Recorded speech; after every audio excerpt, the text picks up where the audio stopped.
Thank you, David, for coming on my podcast again. It's been like really long, really cool interaction we had with obviously Mel as well, but she couldn't make it today. Hmm. Yeah, we really resonated with your work, and you're a highly intelligent person. I think Mel understands more about how you communicate because I'm not very scientific. I mean, I grasp some of the stuff that you say, but yes, I think that I really like your way of understanding. So I wanted to talk to you today about like what you have experienced in the past. Like you have written a couple books, and I think you said you are updating your first book. Maybe Hmm. we can talk about that first, and then follow on from that. You have a new book out as well. The name of it, I did have it just there. Sorry, Visitors the Agenda, and it's the second book of the Visitors series. So that looks really cool, and I'm going to get a copy soon. So Hmm. yeah, whenever you're ready to talk about um, your experiences, yeah. Yeah. So the first book was, um, wow, how long has it been since we met at that UFO conference? Yeah, 10 years? yeah, I want to say it's about 10. No, because it was obviously pre, uh, whatever, and it Yeah, was yeah, that's right. about 10 years ago. Yeah. Yeah, that's exactly right. It's a long time ago, and I'm glad we've kept in contact. Oh no, actually, The sorry, it would have been 2019, I think. Yeah, because I met Mel then. So Oh, I was reckon it? it would have been around 7 years, I say. Yeah, I think so. Yep, Wow, 7 years. it's hard to believe that 2019 was 7 years ago. It feels like yesterday. Uh, so I know. so we met there, Yeah. and it was good. That my first book called Visitors: A Lifetime of Experiences is about my own personal experiences Mm. and what I've seen, UFOs I've seen, and I'm a contactee or abductee, or I call it an experiencer. That's the kind of modern technology, modern view of someone who's been contacted. And it seems when I started looking into it, I found that my mother and my late grandmother, now my late mother, had also Yeah. had experiences. And so I started to collect it, but I was collecting it in my own mind without saying it out loud to anybody. It's not a great experience to have gone through it. I kind of feel different now about it, but I feel comfortable in my own skin now, and I'm okay with the whole thing. But when it's like a PTSD you have from being contacted or having those experiences or being abducted. Each one of those things has a negative side to it, and because you're not telling anyone about it, it seems you just internalize it.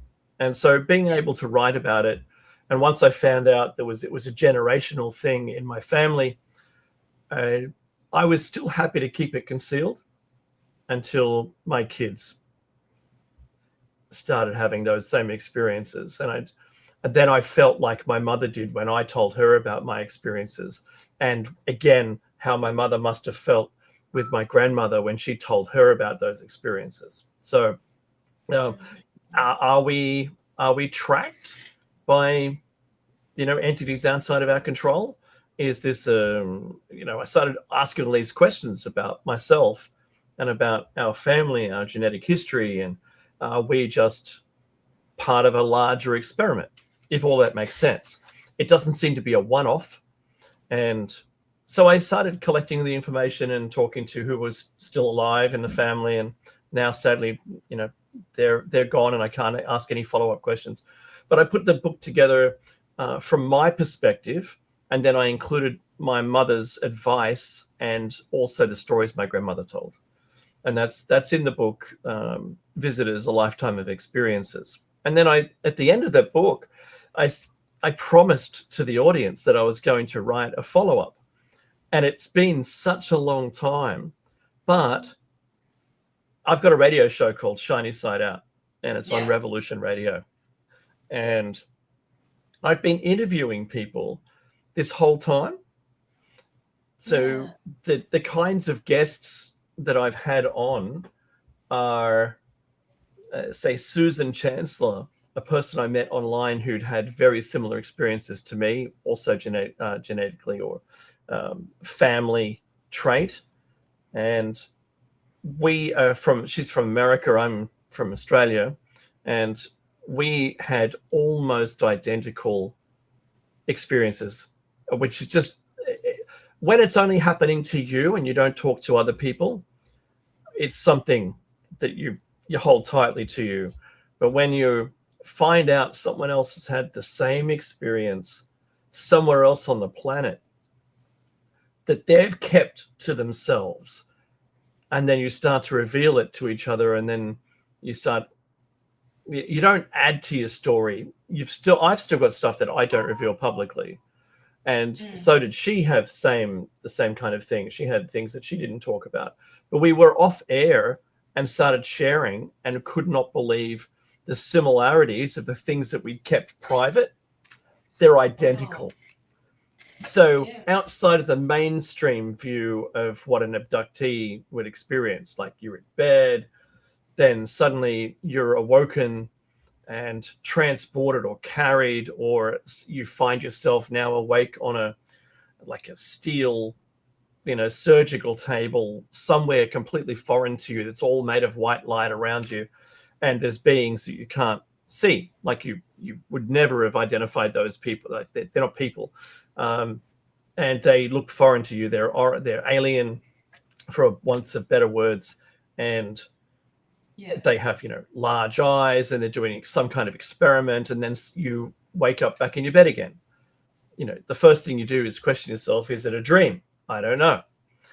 If it happens multiple times, then screen memories can block your recollection of those events, and then eventually, if they fall apart, the screen memories have probably only a certain duration, and you might be triggered by things that you just in your real life that bring you back to those, or break the glass shield around those screen memories, and suddenly you just wake up and you remember it entirely, and like it just happened, but it didn't. It was a long time ago. And those screen memories, as a kid, like Whitley Strieber talks about this in his book Communion. He says that there was a veil of difference. So if you're a kid, the things that don't make you afraid are all your similar things in your environment that they would just replicate to be there, so you didn't feel like it was strange. And that kind of thing, once it falls apart, you see the reality that the screen memory, or whatever they're able to project to you, that the thing is, it's the thing you're holding is no longer the ball, it's something else. So the playful memories of remembering something without the brutal reality of it, once that all falls away, then you're left with PTSD that can't be explained. I remember going to a hypnotist or psychiatrist that was using hypnosis to try and deal with people who have been abused when they were young. And at the end of it, they'd recorded the whole session. And this is really interesting. At the end of the session, they took the tape and didn't give it to me, told me that they weren't, they were trauma, trained in trauma and of abuse when you're young, and said, I'm not qualified to deal with this, and put it in the bin. They put the tape in the bin. They didn't even give it to me. And they said, I'm just not qualified in this. I can't even talk to you. So thank you for, and I thought that was really extraordinary that they didn't even refer me to someone else. There was no, what's his name? Mac in America, who did the studies on all of the people and found that it wasn't an isolated thing, that everyone had the same story, didn't matter what country he went to. He was trying to using regressive hypnosis, trying to work out what their problems were. John E. Mack is his name, and he decided, he went into it as a debunker and came out a believer. And that's like Hynek. Hynek did the same thing with Project Blue Book.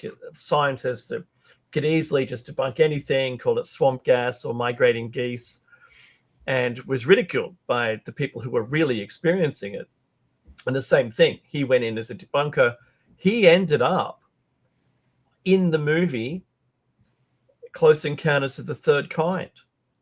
Oh, wow. In the scene where the ship is at the end, that it comes down and the aliens come out, he's in the crowd. Oh my God. It's really him. Yeah. So even though that's meant to be fictitious, but you can see that the whole story was written around him, and he supplied information to it, and he's in the movie, and he became a believer. So I remember trying to dig a hole in my backyard to escape everything that was going on. And later, when I talked to a psychologist about, about that hole, I tried to make a cave that I could just close myself into. Really? And they said, well, you're trying to run from something. And they go, how's your parents? I go, they're wonderful. And what's going on? And I really didn't understand all of that back then. And I wasn't going to reveal to them anything about it, about what was really happening. And until I've been able to write it all down and get it out of me and put it in paper, and then I'm not making a lot of money from my first book, but I'm rewriting it now, so it's going to fit well with my second book. But having the radio show was something secretly in the back of my mind, was to try and learn more. So apart from Susan Chancellor, Mike Barra, you probably know him from the moon things. Stanton Friedman, another tremendous, he's a nuclear physicist who worked on top secret projects, and his interview was really good. And we're in CERN. I don't know about, he wasn't in CERN. No. He was talking about nuclear propulsion. Yeah. Oh, so yeah. there's been yeah. Yeah. So there's been a bunch of people who have all helped me understand what it means. Been using the platform of the radio show has been a tremendous advantage to be able to learn more. Wow. So, like, do you feel that cover memories create more trauma? Do you feel like if you had just actively remembered, it would have been easier? I see what you mean. So the brutal reality, if you were faced with that immediately, would that then work better in your favor in the long run, rather than them trying to disguise it or hide it? That's a very good question. I hadn't thought about it like that, but my answer is I'm the type of person who would always prefer the brutal reality of something than hiding behind it, because then you have too many questions and you're not able to confront it. I think confronting something immediately upon whatever it is that presents itself you have more tools then to be able to deal with it.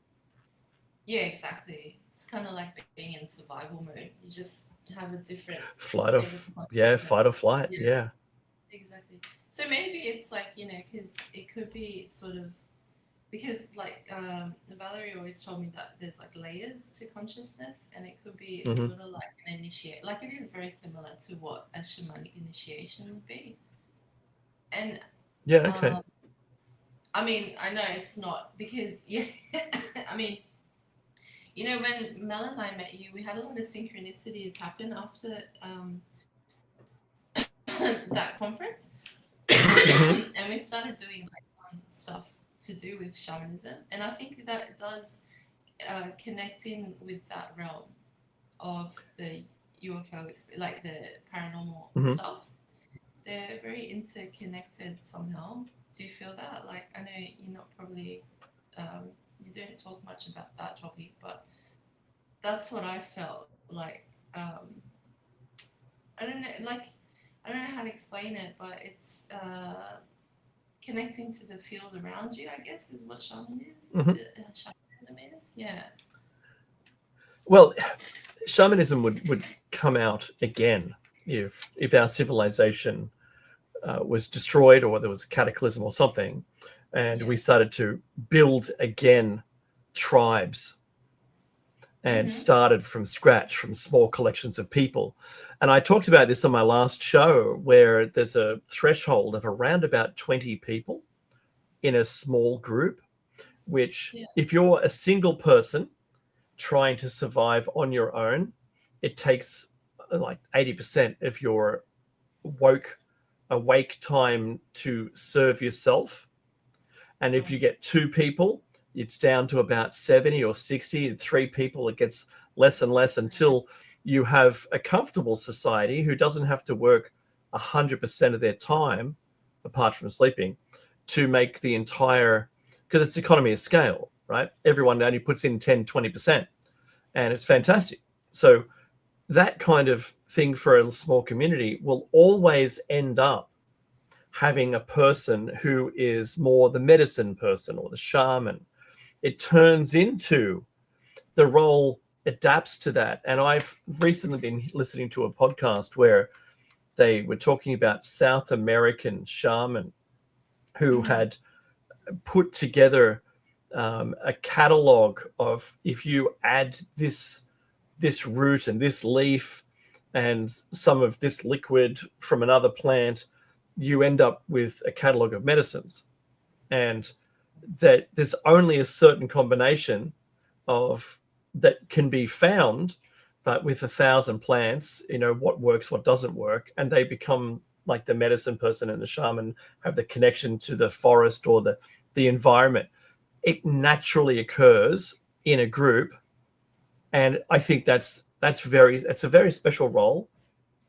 And I think that the way of being able to connect also psychically to your environment is also very important. So, I'll be honest with you. I live on, it's only 1.5 acres, but I'll be barefoot as much as possible. Yeah. I would only wear shoes to go to work. Yeah. Because I live in a forest. It's actually an actual forest I live in. So, when I go outside, I'm in the forest, and they say that people heal better in a forest. They're susceptible to less, even though in Australia we have almost every creature that'll kill you. And being barefoot walking around a forest is not a great idea. It's not ideal, but it's. I always thought that maybe I would be you definitely the shaman in a small group. Yeah. I know. That's what I always figured I would. I don't think I'd be the warrior guy, going out there, fighting, hunting, sure, yeah, and I don't think there's many other things that I shape myself to. Yeah. I have an example of how this works, and if you're in a relationship with 2 people, and someone exhibits, or you're a friends group, and some of your friends, where you stand as far as being a comedian or outspoken or a defender of rights in the group. So the cross section of the group, you'll relax a little of one of your personal traits that has the other person ahead of you, and allow them to perform that task. And if you're in a relationship with 2 people, if there's a very strong person, the other person will tuck it in. If it's a very funny person, you'll let the funny person be funny, and you'll tuck in your funny. Does that make sense? Yeah. And I know some people who have been in very, very long-term relationships who have eventually just changed their mind about how they feel about it. And when they've left, that all the things they held in, they then blossom back out again. And it's funny Yeah. when two people meet, it's this organization of who has the strength and who tucks it in. And are you really being you? What they Yeah. were attracted to was one thing, and then eventually the overpowering nature of this dynamic changes. So I always talk about it like you have a shoebox and two differently inflated balloons. They will try to fit into that box, and one of them will have to give up some space depending on the amount of pressure from the other one. And if you describe this as being the all the things, using examples I said, so these are either social traits or emotional strength or physical strength. Each one of those can still work in the same way, and only when you leave do you realize that you've got to rebuild yourself again. Well, really allow those things to come back out again and be you. It's a very strange thing, and that happens in society, and that's how we get leaders who of ours. I don't want to be political, but we end up, the leaders who bubble to the top that we vote for aren't necessarily the best people in the world. They Yeah. might be able to speak a good point. They might be able to negotiate. Do they have all of those traits? Not always. We can think of some leaders in the past who have been fantastic. Great Mm-hmm. orators, seem to get everything done. People wanted to vote for them. They wanted to follow them, and they're true leaders.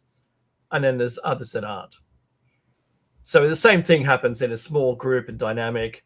And there's the last point for this group dynamic thing is the American first people. Let's call it that. So I went to school in California, in Oh. Anaheim Hills at Canyon High, and it was really cool. I loved it. At the time we were called the home of the Comanches. Whether that's true, whether they lived in that area is another story. But we learned a lot about the native people, and one of those things was that there was a story in the American Indian native tribes, which was about the one warrior in the group that had decided, since they were the best, that they wanted to get more food. I deserve it. I'm the best. And their story is about losing that self-image and detecting when it occurs, because the story becomes negative towards that person, about the warrior who just wants it all for themselves because I'm the best, and look at that person over there. That person over there doesn't contribute as much as I do to our clan. So Yeah. that the story is perpetuated to ensure that people are aware of it, and they become what's the word? You want to Yeah. trim that away from yourself, so you're self-aware, and you don't go down that path because it's Yeah. destructive to the community. And I think they're really good things to bring up, but they're way away from the book. But that Yeah. doesn't matter. I think it's just like, Sure. the way you should view society, I think, is the best way to put it. Yeah, I think that's an interesting what do you call it, understanding of what's happening, because I never thought about it that way, especially when you said with relationships. Like, we obviously bounce off each other, and like, we Mhm. kind of sacrifice parts of ourselves because we We see do. the best in others, and then we push our best selves down. Yeah, I see that. Hmm. Like, or however you want to call it, like, especially in long-term relationships, and it's not until you remove yourself from that that you understand, like, your own inner treasures. And I Hmm. think that's part of the issue too, like, um, doing the shadow work. You have to kind of own your own treasures as well. It's not just about fighting demons or whatever. That's a really good way of putting it, is owning your own treasures. Yes, Yeah, 100%. yeah. I think that yeah, I liked what you said about that. But we can talk about your new book? Because I'm really interested in what you've written and like what like your understanding of reality is now, because you said like it's an updated like version, or sorry, not updated, but like continuous version of your first experience of book. So yeah, can you Yes. tell me like what you've Yeah, 100%. So because I wrote about my experiences, like I said, I promised the audience that I would write about the agenda, and I gave a hint that there was one coming. But it took me 10 years at least, to 13 years, I think it's been, to develop the theory and the idea. And it wasn't until just this year that I decided that I was going to go ahead and do it. And I opened the book with a discussion from the interview we had with Laura Eisenhower. So Laura Eisenhower, the great-granddaughter or the granddaughter of Dwight D. Eisenhower in the US politics, came at the end of the Second World War, and that we had the Roswell crash, and then she spoke about an agreement with the non-human intelligence at the time, and that she spoke that he had signed an agreement with the Greys to be able to perform abductions on the US public in trade for technology. And I opened my new book with the premise that this took place. I mean, it's her testimony. It's not, I'm not saying that it is real or it's not real, but the premise that any government, if we look at it, who has signed away the rights to its citizens for technology, and then Eisenhower had an exit statement when he left politics, which was, be wary, and you can find this on YouTube, it's real, it's not AI generated, it's completely real. And he says, beware of the military industrial complex. Yes. And that can only be joined together as the psyche around how that decision was made. And who do you trust? So if you're, say we're a brand new planet, we've never seen aliens before, they're not in our history, we don't have, rock art, cave art, we don't have stories, there's never been anything seen in the night sky, and we don't have electricity yet, right? If there is, because this cave art that goes back 10,000 years showing things so there's cave art and rock art that shows alien stuff. Well, today we would interpret it as being aliens, but when they did it, they didn't know what it was. So now we get to see it. We get to use our knowledge on it, and I have an argument about Occam's razor that it's only compatible at the time with the tech in your sphere. So my argument is that if I have my cell phone, yes, and I went back in time at least 200 years, the people then would think it would be magic, because they don't have a sphere that includes a technology that's this thin, goodness me, that I can bring up videos that shows people, and the technology of us having an internet it's all foreign. None of that would make any sense. We'd just be saying words they couldn't understand. So using Occam's razor is only good enough within the sphere of your own experience to be able to describe something. Anyway, anything outside of it just appears to be magic to you. You can't explain how it works. You don't know the background.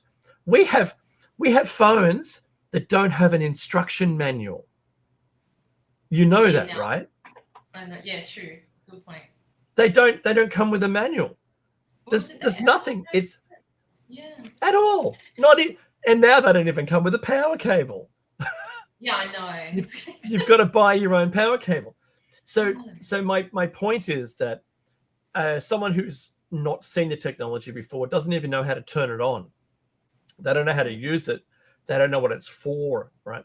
So if you think about how Eisenhower he signed an agreement and then warned us about the military, I'm asking a question: was he influenced by the military to sign with them?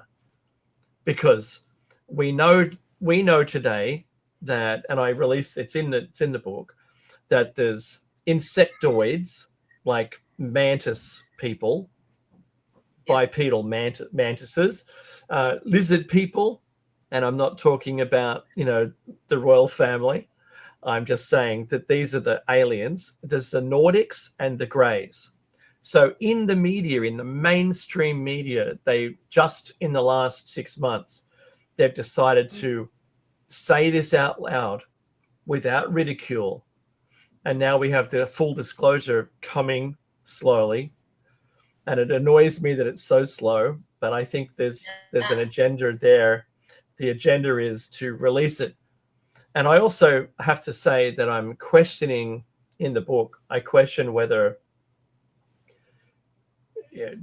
Corbell or Grush are whistleblowers like they claim they are, or are they messengers? And so the distinction here that I'm making openly is, are they? I know I'm asking a question to the answer that I already know, right? And that is they are messengers, because they say I can't talk about that. Yeah. What I'm saying, I'm allowed to talk about. Now that's a messenger. That isn't a whistleblower. A whistleblower is going to have an A-frame sign, be on the side of the street, and just yelling everything to everybody. But what they're doing, this seems to be very planned. It's an orchestrated, slow release of information, so everyone doesn't get all freaked out by it.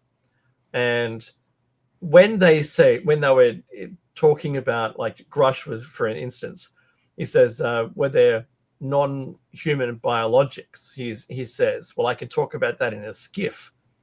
That's yes, is the answer. It's not a no. He would have said no. But when the Congresswoman, Luna, I love her. She's fantastic. When she asked a question, and she's going through her questions and asking, he's just throwing the answers out, and she asks it, and he goes, I have to talk. I can talk about that in a skiff. And the answer wasn't a no. And I went, that's a yes.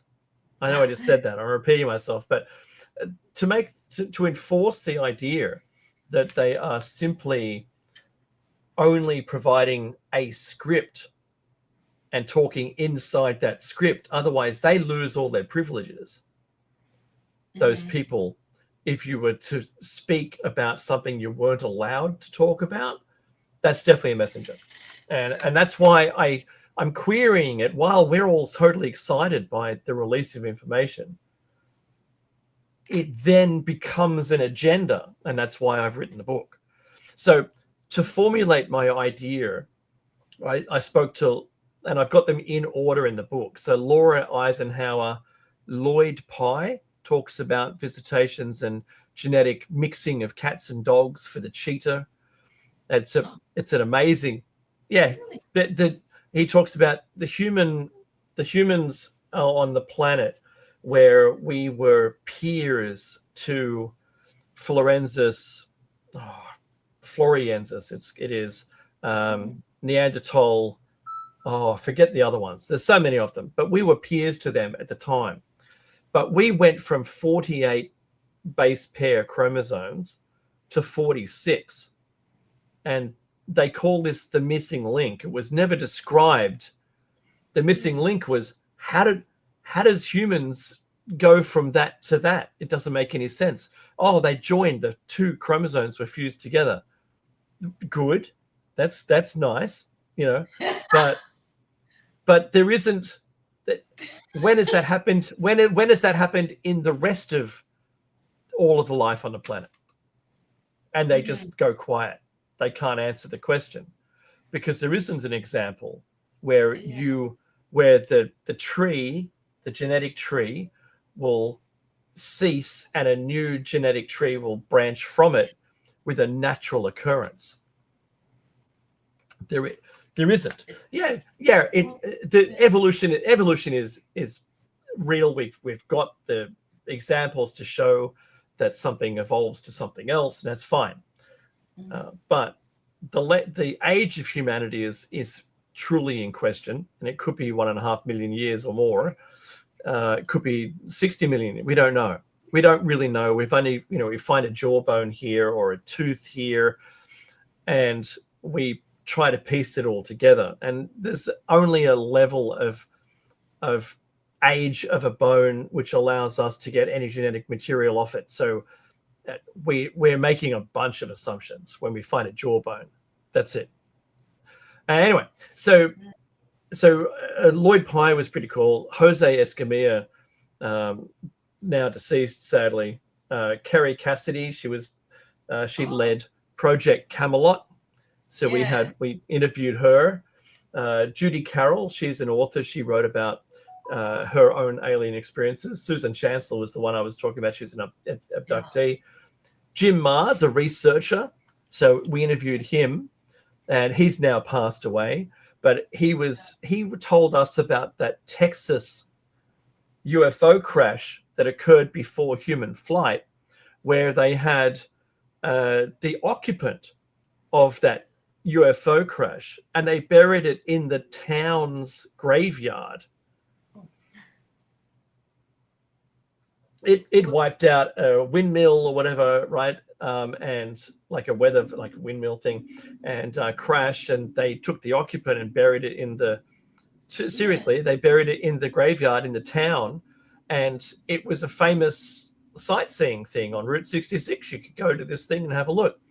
Subsequently, the government, when they found out, they exhumed the body and all the remains and took it away. And all that's left is, this is where it was. Oh, okay. So that no one else could find it. Now, if it wasn't real, why would the government do it? And it occurred before human flight, so we can't even say it was a crashed anything.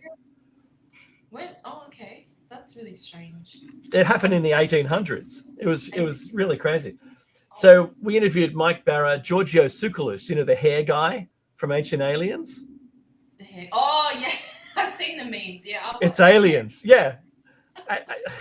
Whatever it is, the answer is aliens. Yeah, so he was really nice. So Bernie Mendez, we interviewed him, and he was a whistleblower that said he worked in the jump room program. Is that related to Mars or something? Yeah, that's the one. Okay. Where they dragged the Coke machine from the lobby in through the portal and put it on a planet that they visited. But he couldn't confirm that the planet was really what they told him it was. It could have just been two places on Earth that they never knew. Because you can't breathe, right? So if you go there, you can't breathe. How do you breathe, right? So who else? Mary Rodwell, you might know of her.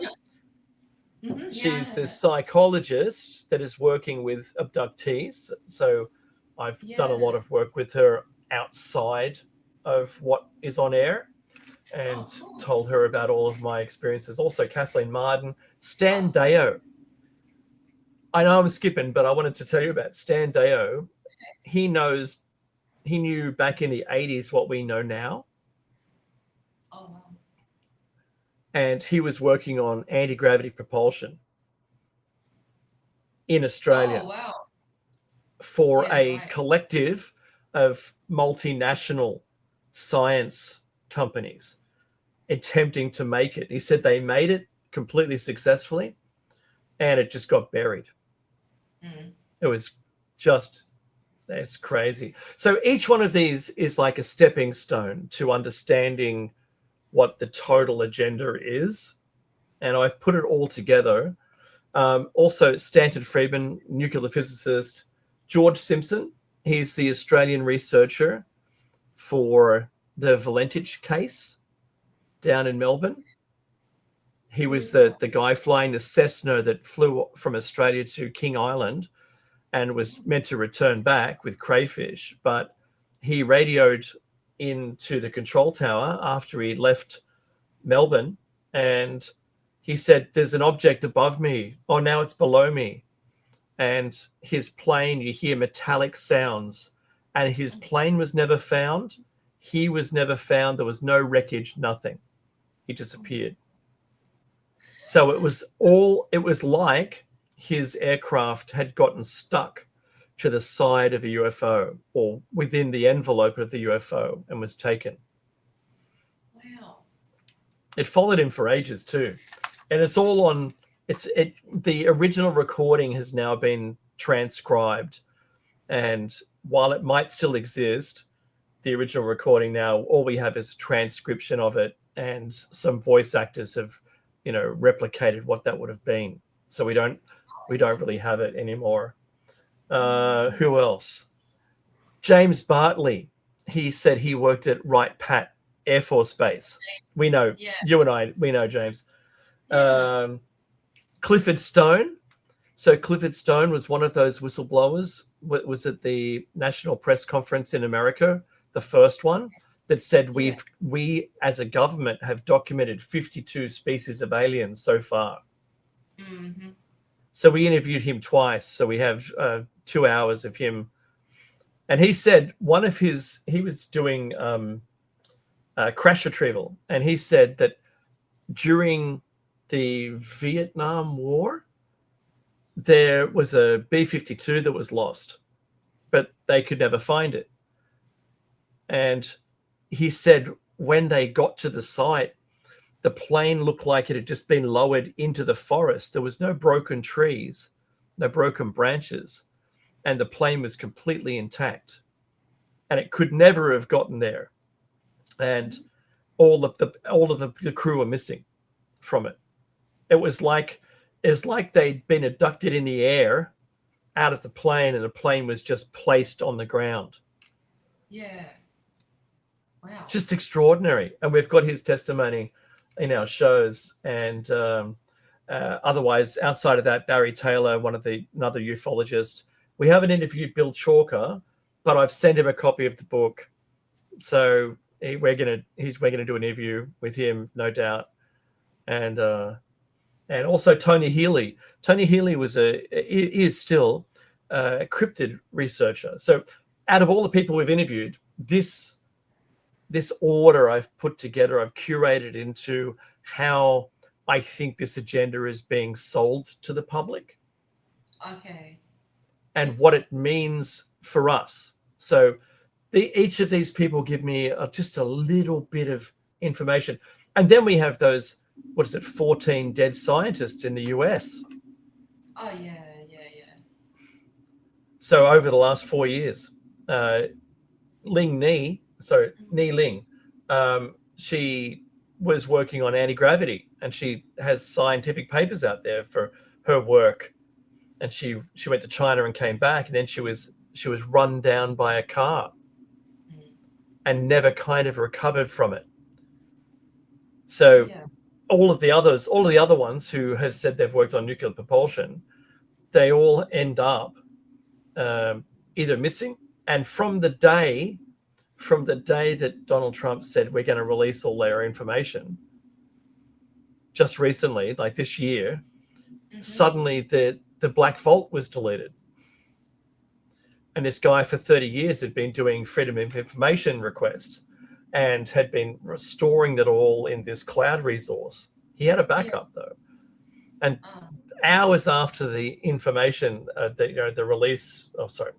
declaration by Trump that we're going to do a disclosure of everything, the Black Vault gets deleted because it has a copy of the original documents. And I'm questioning, I posit this question, and it is, if the government wanted to change any of those documents and release them as the truth, we could compare them against the vault of what's already been released to see if there's a difference. Because look, I'm not doubting the government of any country. I'm not questioning them, despite me wanting to question it. The big thing here is, are they going to tell us the truth? Because if they're allowing people to get out there and talk about it, but they're under controlled circumstances, like David Yeah. Grush and Corbell and Elizondo. So if each of those persons are only allowed to tell us a certain amount of info, that means they're still assets. They're still government assets. They're only doing what they're told to do, and therefore there's a reason behind it. There's an agenda behind it. And what are they really? Are they going to get us to that to the position where we have a fake alien invasion? Project Bluebeam, is that going to happen? Are they going to? In the way that they're, because these are all the questions I ask. In the way that they're presenting this information to us, is there something else going on? Have you heard about the 2027 visitation of aliens? Oh, no, So I don't know. Corbell said this in one of his interviews. He goes, in 2017, the governments of the world were warned that aliens are going to arrive. And you've got a decade to get them up to speed so they don't all freak out. Okay. How good would that be? If they had like the official landing on the White House lawn or whatever, and or at some venue on the planet somewhere that isn't AI generated, and there was really aliens visiting and welcoming us to maybe the Galactic Federation or something.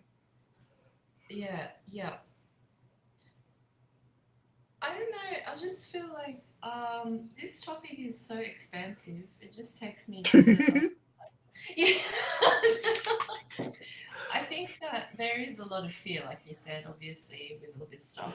But the other thing is, like, a lot of, like, the Indian culture have, a lot of the indigenous culture, like, there are cultures that retain this knowledge and, like, have an active understanding of it. I feel like it's just our modern civilization, or whatever you want to call it, is, I don't know, like, we know about it, but it's kind of taboo to talk about it. But in recent times, like, we're becoming more aware of it again. So I don't know, like, I don't know what the agenda is, but I can see how it could be used against us, like the fear aspect. Like, everyone's got their belief system, right? Even if you're in the same religion, whatever, like, you have your personal connection. So I know that there's a lot of hate about, the new age or whatever, because the one world, that's one of my fears, like, the one religion, to use against, and like whatever. But I don't know. Like, I have a lot of fears too, but I think that when you have faith, that grounds you. So even if it does get like the worst of the worst, what can you do? Like, you just have to. I mean, I don't know. I'm not a person to talk about this. Like, no, I am, but it's just like my experience, right? Is different to yours, because I experience things now like incrementally, real life, real time. So it's almost like I'm quite like lucid in real time. I don't know how to explain that, but in my dream state, I hardly remember stuff. Like, I don't, I might get a little bit, but it's just very difficult for me to, like, I've tried regression. I don't know. It's just like I've tried substances that have DMT in it, and I'm like, I don't get, I don't know, I don't get much of an effect for some reason. So I think everyone, has their own, I don't know, like, how do I say, I want to say, like, not mission, but they have their, like, sense of knowing or purpose, like how to navigate all this stuff. Because there's not like one thing that's gonna, like, it's not just gonna be even if they announce like, or there's a invasion, everyone's gonna have their own perception of what's going on anyway. And with AI, God knows what the hell. I don't know. So Project Bluebeam is that exact thing. So it's in the intent of it is to provide a one world government as the solution. Yeah. And if we're all in fear and that's the solution, then we'll ask for it. We'll beg for it as a solution. Please give me that thing. And that is the biggest worry that I see as our global civilization. On an individual country level, they're all doing little micro steps to get us towards that anyway. Like at some point we'll beg, because the economy is so terrible, we'll beg for universal basic income. We'll beg for it. We don't want it, and we won't want to do what it takes to get there, but we'll beg for it. Like people queue around the block for an iPhone release. Do you know what I mean? Yeah. It's to say, why? What's going to change about your life if you get the new phone, or you wait 3 months when there's no queue? So well, the same thing. If the World Economic Forum has designed itself as the new world government called the stakeholder economy, where we own nothing and we'll be happy. That's their catchphrase for this project of theirs. Yeah. And it wasn't meant to be implemented until robots had replaced humans. But we never factored in AI into the robot. And now the robot technology is a little subpar, and the AI is more than what would be capable to replace us in regular functional roles in the workplace. And a company is more likely to replace us the moment there's something that is viable and cheap enough that it can replace a human. Say it only costs $30,000 to replace a human with a robot that was fully capable of performing a task. So have you ever, I use this as an example of how capable something can be.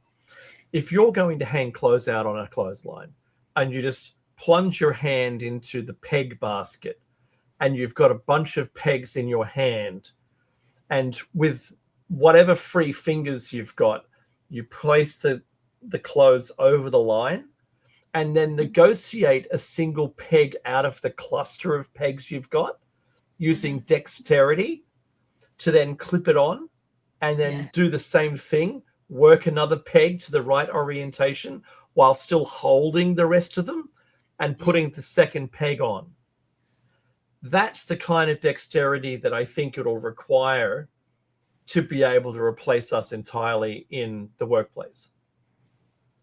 Now, I say it sounds extraordinary. That's what I'm saying is the dexterity they're working towards right now. Being able to clumsily walk and fall over with holding, a company product is not sufficient enough. But the price tag of being somewhere around about $30,000 or less is perfect, because we need to go home. They wouldn't need to go home. They only have to recharge and then keep going. But our fear right now is we've made some AI just in this last week that they had to shut down because it broke out of its container. They put 2 agentic agents into a container and asked it a question. And one of the AI decided that answer would be found on the internet. But I don't have the internet. So I found a way. So this is the AI talking to itself. I found a way out of the container to the gateway inside the company, and I had to hack that to get out to the internet to get the answer for you. Wow. Right? And they went, "Whoa, that wasn't supposed to happen, and they turned it off. Now, this is only an agent of the existing AI that we have. This isn't one of the ones that I think exists currently in the back room in some technical workshop somewhere and some large AI company, because I believe what we have is a guardrailed, cut down version of any of these AIs, because I use it normally for work. I use AI a lot. Do you? And I do, but I've got like a Word document which is a single prompt, and I throw that in just to give it context, a way to talk to me. I want the output in a particular way, and I'm going to be very nice about this. Don't placate me, and don't give me artificial positive responses. So if anyone listening to this has ever used an AI and you say, "Oh, can you tell me about this?" and they go, "That's a great question," I don't want that. Don't tell me it's a great question, or I'm wise to have thought about it that way. Don't tell me that. It's yes, no. I ask you a question, you give me the answer, and don't make up an answer, and don't just try to. This is all in my prompt. Don't just try to give me an answer that I want. Give me the actual answer. And if you don't know, say you don't know. If you can't find it, do some research and then let me know. And this is the hard part. We're in our, guard-railed, safe, small, AIs that we get to use in the mainstream. Yeah. They hallucinate. And if you don't do this kind of style of prompt, then you're not going to get good answers. You won't get usable information. It doesn't verify anything. So for when I do research and I gather information from the internet, I'll go out there and I have a look, and here's all the links, and I throw the links in. I say, out of this, what do you think is going on? Because I know what's going on. So when I look at stories, news stories, for instance, from say Fox or CNN, and it hurts me because there might be one little nugget of truth, and those two story outlets that only pander to their audience by giving them what's called slant. So the slant of the news story in Fox is 180 degrees from CNN, but the same nugget of truth was used to fabricate a story on both sides to appease their own audience. Because if they released a story that was, say, middle or left or right leaning, depending on which way they are, they would lose their audience. Yeah. Their audience, that their echo chamber would disappear. So my greatest fear is that echo chambers, either from an AI on their own, where it's inducing you down a path of an echo chamber, which is what my prompt prevents me from receiving. Yeah. Because I don't want it to reinforce my idea. I want it to be just like talking to a person next to me, where we're on the same level with the same vibe and the same mentality, thinking about a topic and researching it without bias. And so all of that stuff is what I've built into this prompt. That's the gateway for my first question. And by doing this, it's the only way to get real answers from it, right? Yeah. But I say that, but how difficult it is this? And you're confronted when anyone's doing any research at all, which we've done, and we've talked to the actual person, and haven't just done a query on the internet, Google search or something, to find an answer. So we talk to the root, the actual, from the horse's mouth, so to speak, right?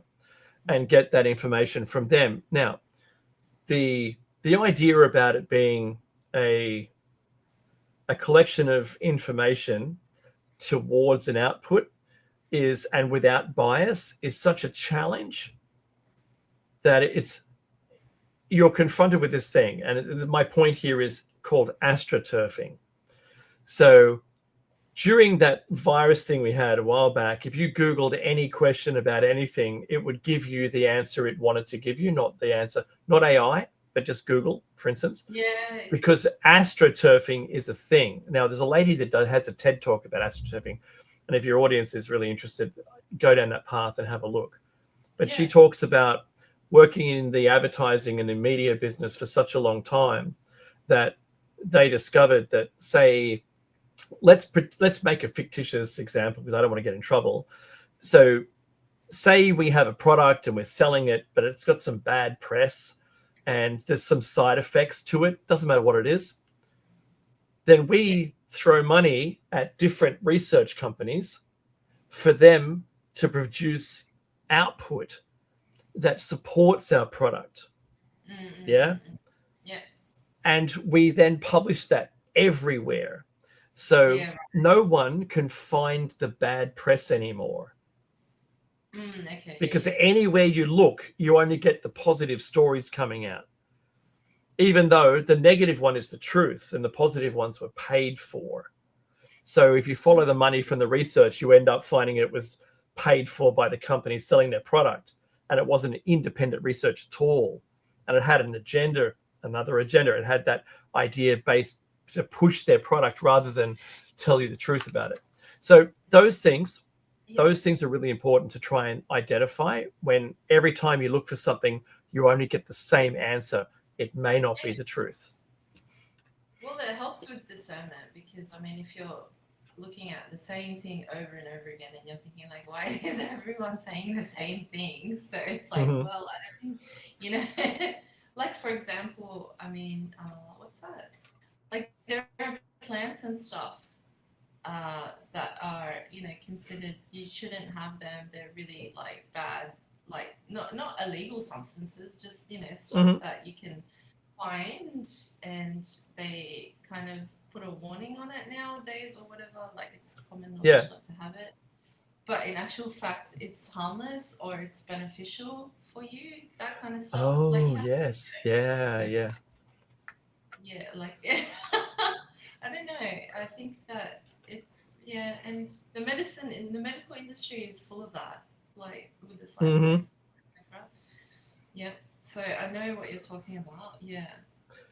So when I go to a GP's office, if I'm going to see my general practitioner, my family doctor, and the first thing I do is scan their table for anything that they've received at a conference. Why? Because it used to be very common that it didn't matter what you went in for the doctors for, they would prescribe you something and they go, actually, I've got some samples here. You can just have those. I've never heard of that. Okay. You've never had that? Well, maybe it's only me. It's only me. It happens to me all the time. And you find out that this is a sample packet that they've received at some conference they've recently been to. And it's, one of those large biotech companies who have been creating this new medicine. It's approved enough for samples and for general use, but they want to get the points for it. So they prescribe that one to you instead. It doesn't mean that it's the best one, and it doesn't mean that it's right for you or that it's going to cure you. Maybe it doesn't even treat the symptoms you've got, but they're pushing that idea. And it's the same. I'm not going to call anyone out on it, just saying that be very careful. If you see anything that, one of those squishy tension ball things that has a product label on it or a company brand that's sitting on their table, that they're out there promoting that thing, whatever it happens to be. If you remember that virus thing we had recently, in the last decade, that was pretty bad, without naming it, and the advertising that occurred during the news stories. No. Are you familiar, without saying the brand, Yeah, of course. Those companies would sponsor the news so they Yeah, couldn't be spoken against in the news story because the yeah, station would lose funding. They'd buy all of the news slots. They'd have, you know, on camera television screen advertising in the background for their products. yeah. And we know the media does this. Have you seen those montages where it starts with a single newsreader saying a phrase, then you'll see two anchors on a news channel saying the same phrase, and then Oh, yeah, eventually the whole screen is filled up with 100 of them all in unison saying the same words. yeah, And this is part of this echo chamber that we're living inside.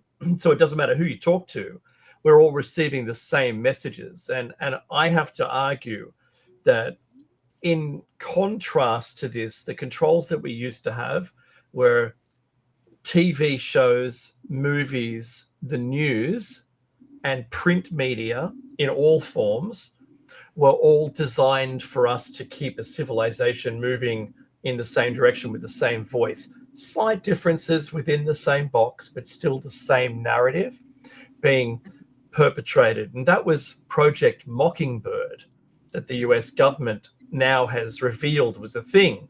They had agents, paid agents inside the media who curated the news and said they could or couldn't run a particular story. And they were the editing chiefs that wouldn't allow a story to go out if one of the researchers had come up with and found something. They just wouldn't let it get to air. They'd build a stack of stories for that day's news that would push the other one out. Or the government, that's the other thing. The governments of the world have the ability to leak something, which will push, you only get like 5 stories a day yeah, in any of the media outlets. And so they would be able to control a story they didn't want to see on air by giving some leak. But it was no leak. They just handed them a document and it called it a leak. And then that became the top story. yeah, yeah, yeah. So this is why I'm extremely careful about what I look at, who I listen to, try to get the story from the source. And if you see a story that's republished, try and go back in time and find the original version of it and see how it's changed. One story that I have I have in the book is the popsicle stick Viking ship. Oh, okay. Yeah. There was a underwater submerged object that these children. There was a guy from America who was an old stuntman, and he was injured and had one of his famous people visit him in hospital once when he was a kid, and he decided what he was going to do was go to hospital around the world and visit young children and give them gifts to make their lives better, right? Because you're in there for a reason. And he got the school children together and built a 1-to-1 scale Viking ship out of ice cream sticks, paddle pop sticks or ice cream sticks. They're about this long, and they designed it. They glued the whole thing together, and on its maiden voyage, it was in Holland. On their maiden voyage, their ship was, if you're on a small boat, it's moving with the waves. It stopped moving with the waves and then rose out of the water. And underneath it was an orange glowing orb that was pushing it up out of the water. And all of the waves stopped because it was within this sphere of control around the orb.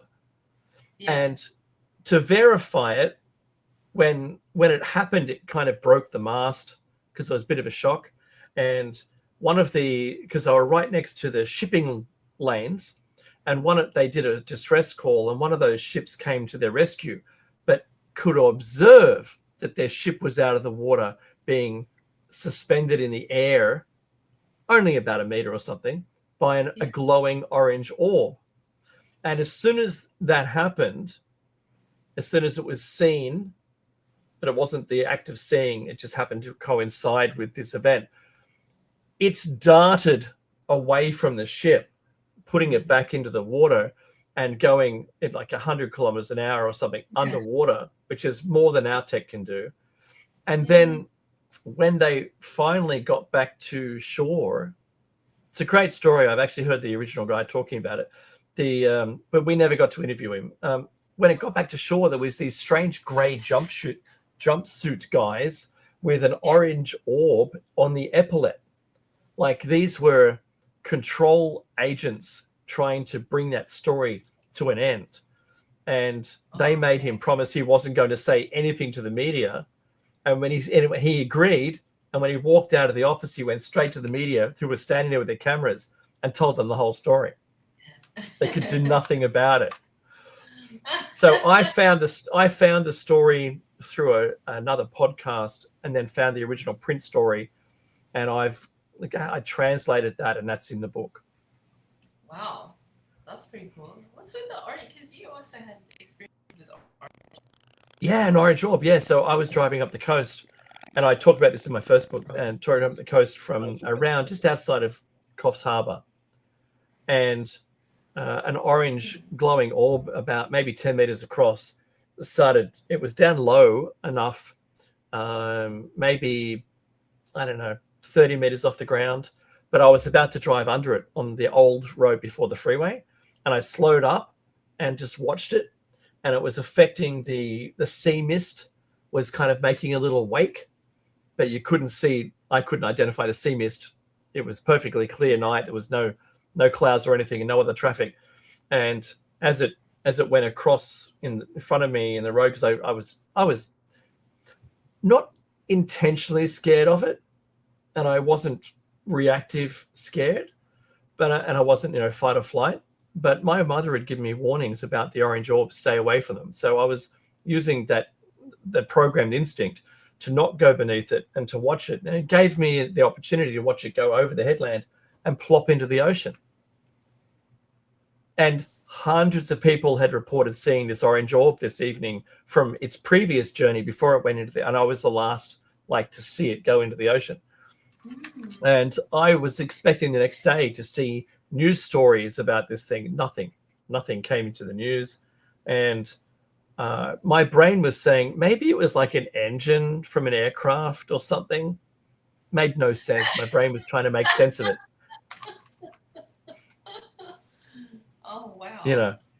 So, but anyway, so this whole thing, the whole thing about the agenda, my experience in the background of this, having this lifetime generational visitations, and then trying to work it out. This book now is about me trying to work it all out. And I don't think I've even got the answer yet, but I think anyone else is in the same position as me trying to work it out can get to a better place with it, knowing that now the governments are fully aware, they've entered into deals, the messaging is controlled, and then why is all this happening? So I put this premise out there, is if the aliens are real and they've visited our planet and there's agreements out there, the first question is, which alien do you believe? The first one or the second one that arrives? How do you know the first one isn't lying? How do you place that much trust in the aliens that turn up first? Yeah. Maybe they're like the Ferengi in Star Trek. They're just here to rip us off. Just a profit. Who knows, right? But isn't that a reasonable expectation or question to ask? Yeah. How do you know any of them are telling the truth? Apparently the Nordics are fantastic people.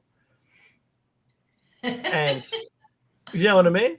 And how do we know the other ones are good, right? Apparently the agreement with Eisenhower and the Greys was because the military got involved and want us to go down the path of getting technology from the aliens. And that's why that agreement was done. But the Nordics was just a peace agreement without the tech trade, because the Galactic Federation, apparently, I'm not saying these are my words, that the Federation is not in a position to trade tech, that's on you.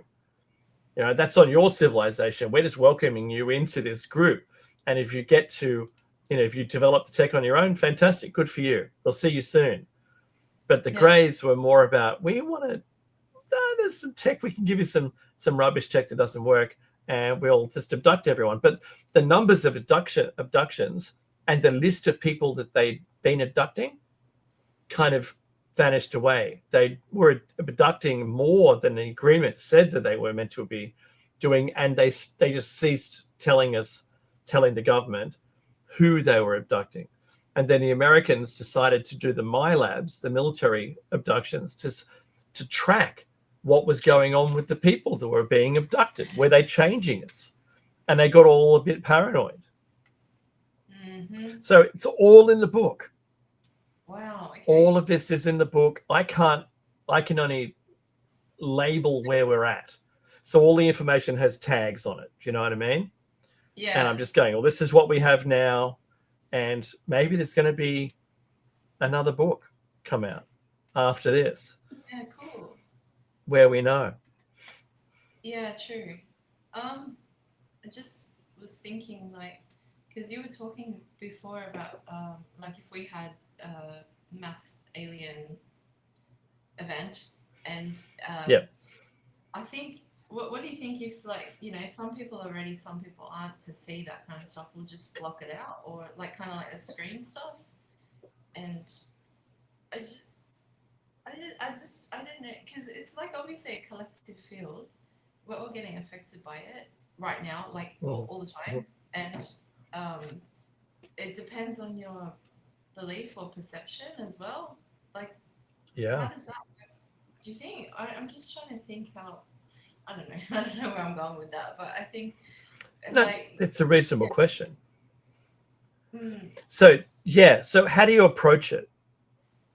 So just restating a question. So how do you approach it depending on what your current belief systems are? So do you immediately dismiss it even if the government said it was real? Do you immediately dismiss it because that doesn't fit with my beliefs?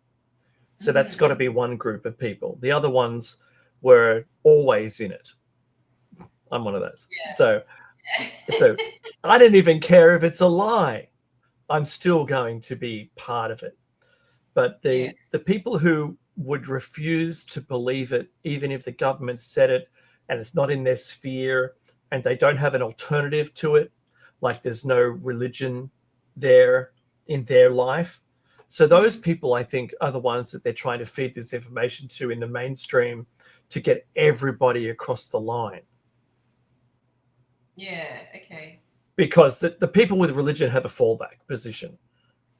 The people who are already abductees or already believe in a genre, and we're sci-fi fans, and we just know in our hearts that it's all real.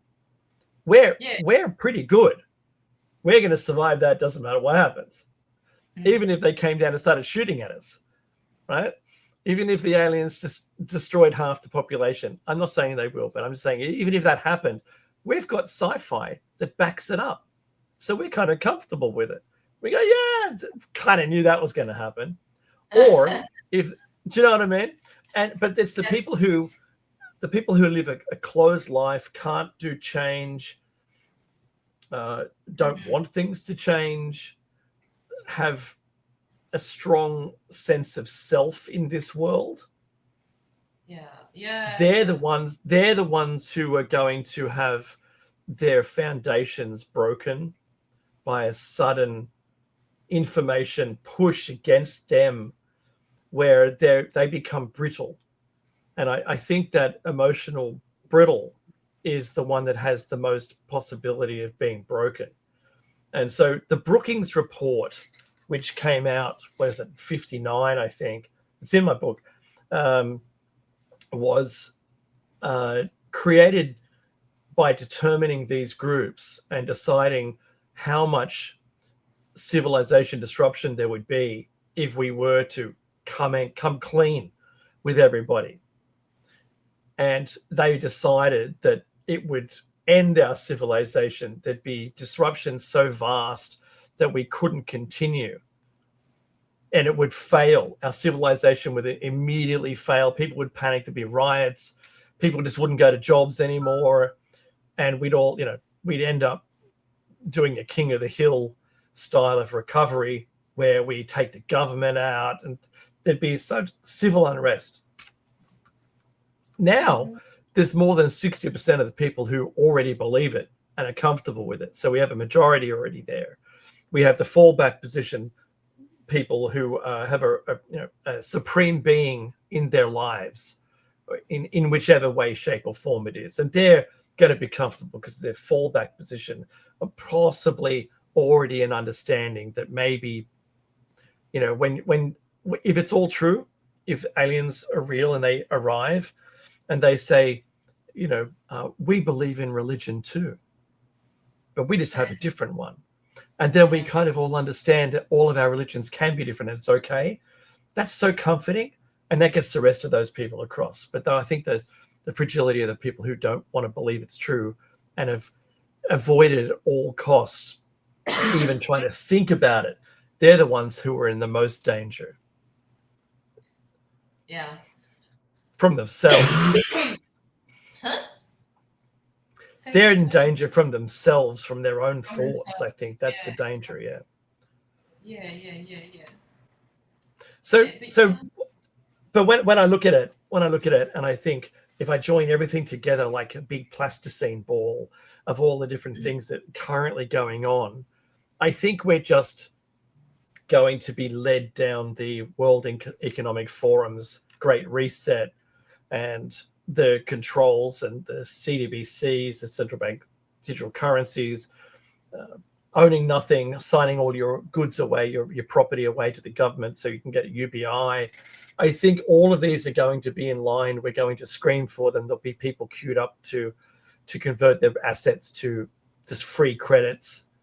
And the overwatch from the government with all of their computer systems right now and all the AI, how it all ties together, that's not really written in the book. But this is kind of the way I think that it would be played out.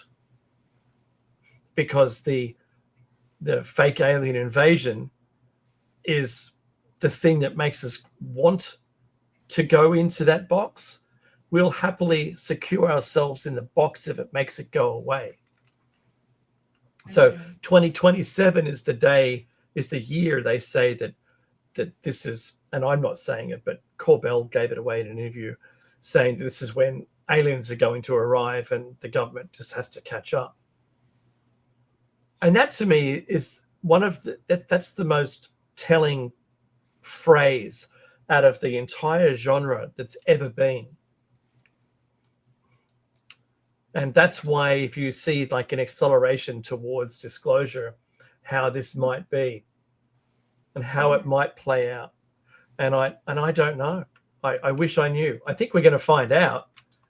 Because on Monday, don't we, in Australia, on the 27th, we have that emergency broadcasting that's going to occur on all the cell phones. Yeah. And that's alarming for the first time in Australia. In America, they've had it for ages.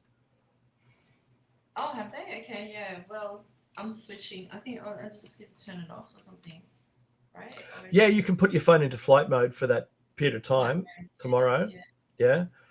But I noticed that in the media they were talking about if you have a second cell phone that isn't known to your partner, that's your escape route phone, you probably want to turn that off because it'll also scream out. Funny. Well, that was yesterday. They said that in the media yesterday. I couldn't believe it. Yeah. You also said you had some theory or paper? No, you said you did some research. Oh, yeah. So I, from the 80s, I had never believed in the Big Bang Theory. I don't mind it as a theory. It's a theory. Everything's a theory. Yeah. But when you have a theory that you need to add stuff to make it like imaginary things to make it work, like Big Bang Theory was created because of the Doppler effect. When you hear an ambulance come towards you, it's the sound waves are compressed. That means the pitch of that sound is elevated. So you hear it, and then when it comes next to you, you hear the actual pitch because it's no longer compressed. And then when it goes past you, so as it comes flying past you, you hear the pitch goes up, stable, and then goes lower in tone. Well, when we've looked out into the universe via our optical telescopes, we've seen that the further things are away from us, the more down from white light down to red shifted they are. And that's called the Doppler effect. And that's been applied to what we see out in space. And that whole thing, the whole Big Bang Theory, is the further away things are, the more red shifted they are, which means they're moving away from us faster. Now, I never kind of worked with it. I had to use it because I did physics, and I just couldn't agree to it. Yeah, sure, it's a current theory, but it was, the same if you were living around in the 14th century and, the Earth is the center of the universe, because it was a, heliocentric view, right? And I just go, okay, well, at the time that was the thing, but, I would have been the guy who went, you know what? It doesn't account for the rotation of the orbit of the planets, and here's a model that works. So I applied that same kind of logic to Big Bang Theory, because the James Webb Telescope recently found a galaxy that is older than the universe. Now, that whole phrase is an oxymoron. How can you have something you found that is older than the entire universe? Yeah. Because the calculation doesn't work. And right? You can't. Everything should be within the same sphere. It doesn't make any difference that there should be something outside of that sphere. That doesn't make sense. So I started looking at this, and I'd argued the whole time against my physics professor that I really don't think that that's true. I mean, I'm not arguing against it. I'm just I don't think it's true.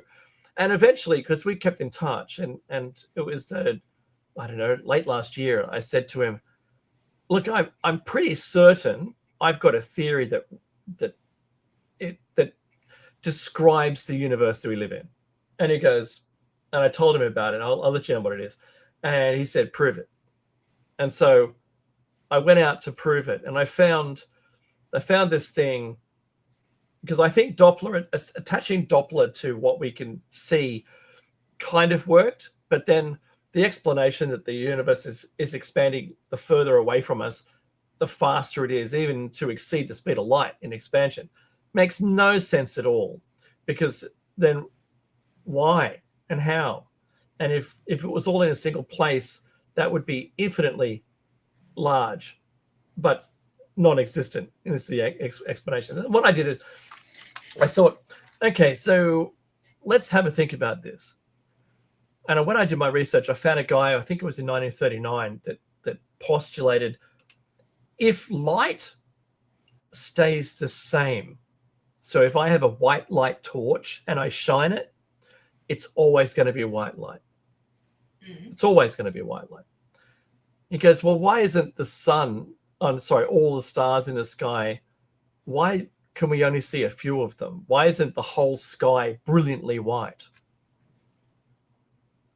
And that was in 1939. And since then, this theory has evolved called new tired light.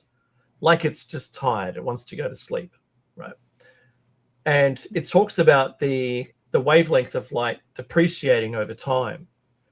And only up until the end of last year, there wasn't mathematical equations that solved the problem. And then came a guy who came up with the attenuation of light. So space isn't empty, and if light's moving along in a direction and hits a single atom, that can take some energy out of that light, and it continues. It just took a little bit of energy out of it. And so over a vast distance, the longer the distance, the more things take energy out of the light frequency, that frequency starts to diminish. So if we look out into the night sky, we can only see so far in visible light. After that visible light, we need an infrared telescope to see further into space. And then we can monitor microwaves that go further than that. And then finally, radio waves. And that's the actual EM spectrum. The EM spectrum diminishes exactly like that. So we know that infrared, so if we have above visible light, because our eyes can only see visible light, above that is ultraviolet, and below that is infrared. We can't see infrared. Like when you have a bar heater, you can feel the infrared energy coming off it. But it's slightly into visible light, so we see red. That's why we see it glow red. But in physics, if you have a piece of wire and you put energy through it, you can actually turn it up so that it's not glowing in any light, visible light. And if you keep turning up the energy, you can make it go into bright white light like our light bulbs used to. Yeah. And then you turn it up more and it'll only produce ultraviolet light. It no longer glows visible light. So there's this shape of strength of visible light that you can go past. And if you keep going, then you'll start to produce, because everything above visible light is ionizing energy and is harmful to humans. So for everything above visible light is dangerous. So anyway, so using that in reverse, in physics, you learn about the cosmic microwave background. And that is everywhere you look with a microwave sensor, you'll see 3 degrees Kelvin. It's called 3K. And it's everywhere. And when I learned physics, this was the description of the remnant of the Big Bang. It was connected to the Big Bang theory. It's not, in my theory, that's not true at all. So when you look out from Earth and you use a calculation based on the length of time or distance, space-time, then the equation puts visible light at the end of its visible light, infrared at the beginning of the end of the visible light to the next bit, and at the end of infrared, it exactly places the cosmic microwave background of 3K exactly at the right distance. Exactly. And then past that, radio waves. So we have radio telescopes that can see vastly distant things out there. And recently we've just seen some things called red dots. And the red dots would not have started as visible light. They would have started as gamma ray emitters. And over time, they've turned to red rather than diminishing down to radio waves. So extraordinary things. I put this theory together. It's currently called, it's the cosmology. Oh, far out. Hang on. I'll bring it up. I'll actually describe it. Hang on. I've got it here in my scientific papers. So it's under peer review right now, and I'm really excited by what it means. Hang on. It takes me a second to find it. It's very detailed and complex, but I think I grasped a little of it. Yeah, wow. So the reason why I did it was because my physics professor said to me, prove it. Yeah. He goes, I don't believe it. Prove it to me. And so I did. And and when I did, I went, hang on, this actually works. So it's currently under peer review. I think it's 4 months now. And the guy before me, because it's shoulders, and I'm not the smart person here, I've put it all together. And I've also described, the latest findings, and I'm just shoulders, and I'll be shoulders for someone else above me in the way that the theories progress over time these days. So I'm looking forward to the result of it coming, like being peer reviewed and accepted. And I think I'm the next stepping stone, and there'll be one after me. Nice. But finally, I could look, if it gets up and it is peer reviewed and agreed to, then I think we'll see a huge shift in the way that we observe our known universe. That's going to change, right? So I know it doesn't sound like much. It really doesn't, because it's up there and we can't really do anything with it. But maybe it'll help. Yeah, well, it will, because especially with experiences and stuff. My Oh, here we go. Yeah. I've got the document now, and it's called Photon Energy Attenuation in Intergalactic Space: A Theoretical and Mathematical Treatment of New Tired Light Cosmology. Wow. Love it. But I'm That's totally excited by it, and I've also released some music. Oh yeah. Your music. You sent me a couple, I think. Yeah. Yeah. So you know Professor Brian Cox? No. You might know of him. If you type Professor Brian Cox, you'll hear him talking about cosmology and a whole bunch of really cool things. He is a recognized and certified scientist, astrophysicist, and he's fantastic. He was in a band back in the 90s. Oh, he looks yeah, you're right. Yes, I do. Yeah. You know him? Yeah, that's right. Yeah. So it's funny. Hang on, I'm typing it in too because I wanted to see what band he was in. Yeah. He's very fascinating. Yeah.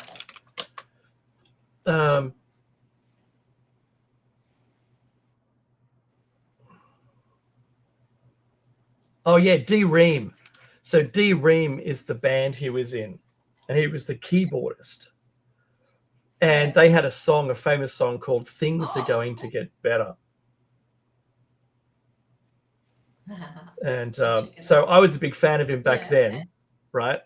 And it's funny. There's a funny thing around it because I think music is mathematical.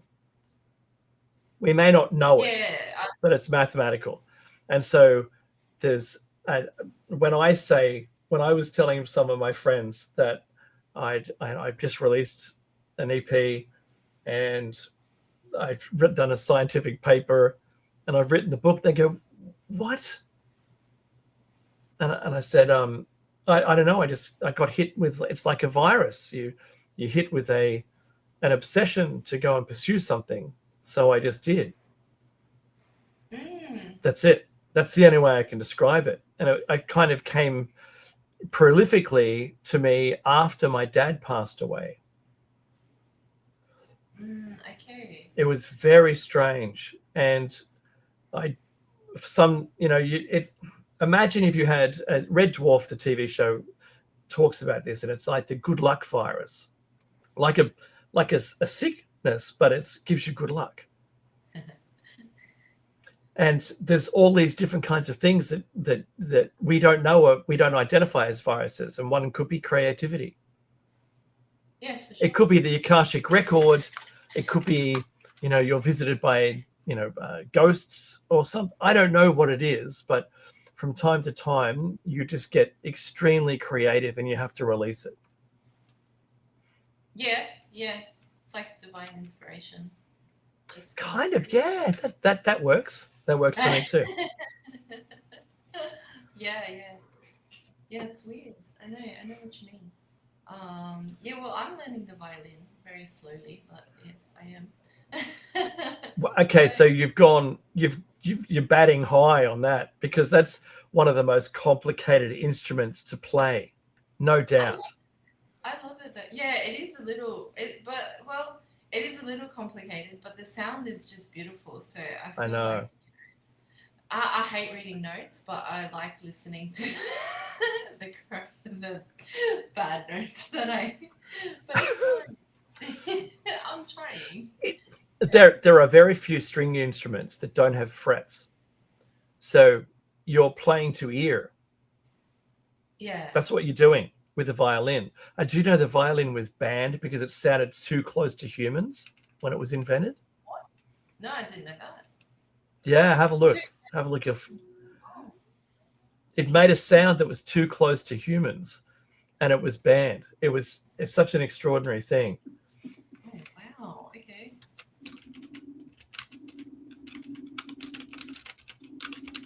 Sorry, I'm googling. at the same time. Notions. Yep. It was when it was invented. Oh.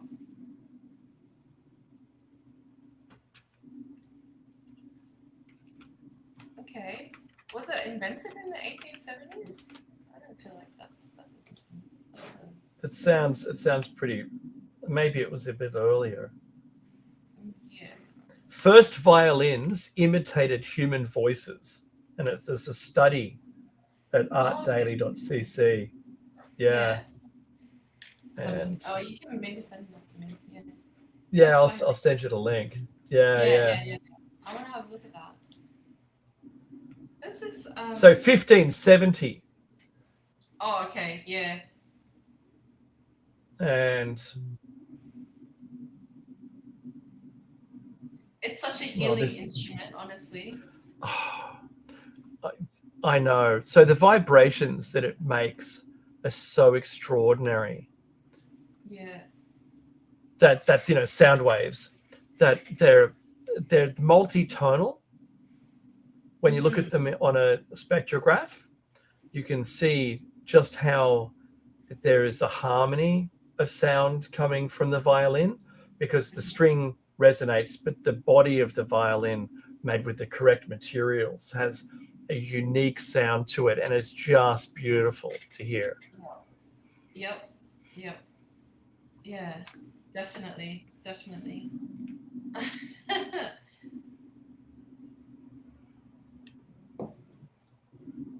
Oh, I'm trying to find the exact story and I can't find it. But the banning, that, like, people were afraid of it because it sounded too like a human voice. At the time when the violin was made, there was nothing else that sounded like it. Oh, okay. We must have spoken very eloquently in the past. Yeah. It does not sound like humans to me. Like, what the hell? No, not to our ear. If we took a sampler back, if we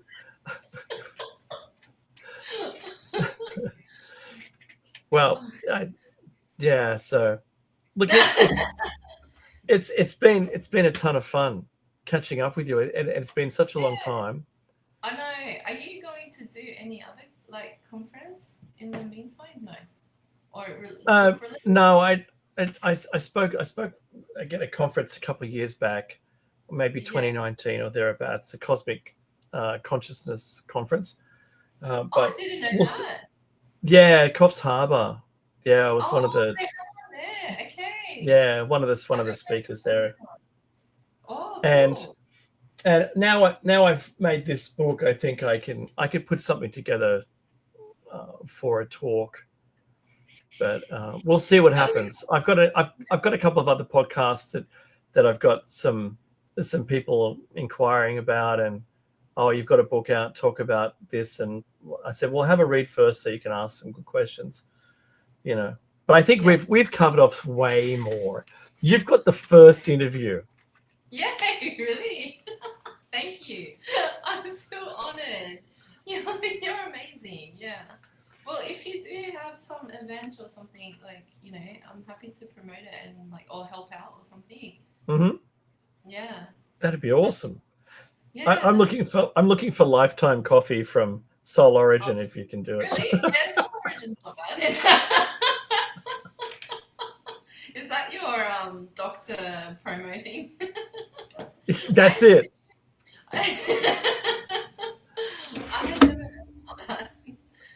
Do you have one of these? The Wheel of Fifths? Oh, no, I need to get, the Wheel of Fifths. Yeah. So because I write music, so this one's actually much better. So you can, and it tells you, it's my cheat code. Oh, yeah, okay, I need to get one of those. I got no idea. My teacher was telling me the string name, and I just don't know. I just prefer to listen by ear.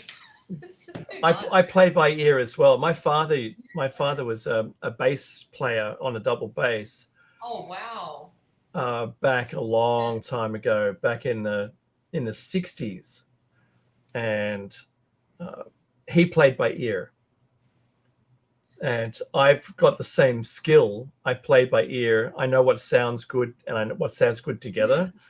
But that's the Wheel of Fifths has allowed me to now understand it musically, so I can compose music. Okay. And it's helped me because I didn't think that some things could go together. So I'm learning at the same time as you. Yeah, Yeah. that's cool. Yeah. Well, you have to send me a link to your music. Do you have it on? Yeah, I do. You can Yeah. you can find my current tracks on any platform. The EP I released is called 303 Love, Yeah. I love and it's for the TR3 or the TB303, the Roland product. It's a homage to the instrument, which is still found in electronic dance music today. But it's yeah. when the instrument came out, it was a plethora of music that was born out of it, and some guys created the first soundscape using it, which has stayed true today. So if you hear something that goes, if you hear that kind of thing, that's the TB303. Okay. And it's really versatile, but you can make it do any pattern you want. I just gave you an example of what you might have been familiar with hearing. Yeah. Yes. But it's pretty cool. I've got about 8 more tracks to put through as an album that I've been working on, and it just never, I don't know, it never stops. Yeah. I don't want it to stop. I don't want the creativity to go away. But sometimes you wake up in the morning and you have nothing. Yeah, well, exactly. It comes in waves, like you were saying. It's just Use it while it's there is my motto. Yeah, pretty much. Yeah, do what you can. Yeah, totally. Yeah.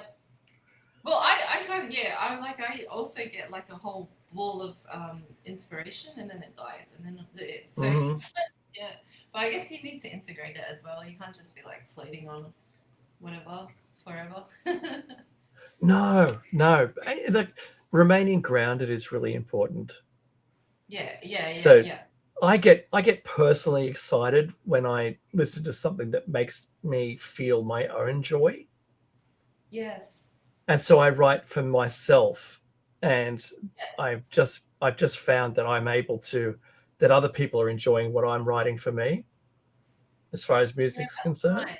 Yeah. And that just feels amazing. I'm not trying to develop a product with the intention of the audience listening to it. Yeah. One second. Hang on. Oh, yeah. Sorry, my friend. Yeah. That's all right. But you know what I mean? I'm making it for myself, and I know what I like, and hopefully what I like is what some other people will like too. And it gives me the most joy to hear that someone else liked the piece of work. Yes, for sure. It does.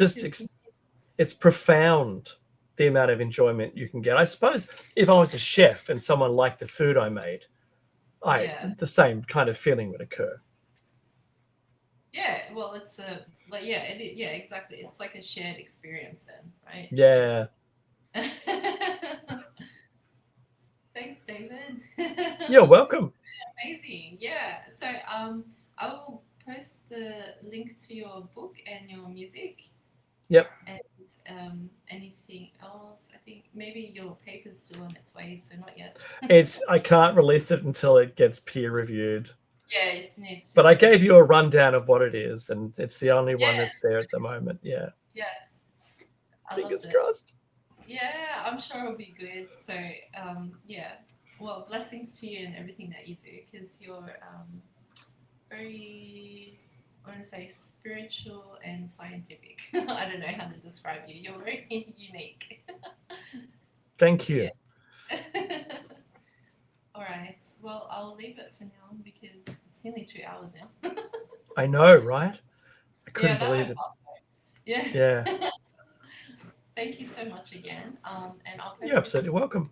YouTube. Have a good day. Enjoy your coffee. You too. Take care until we see each other again. Yeah, you too. Take care. Take care.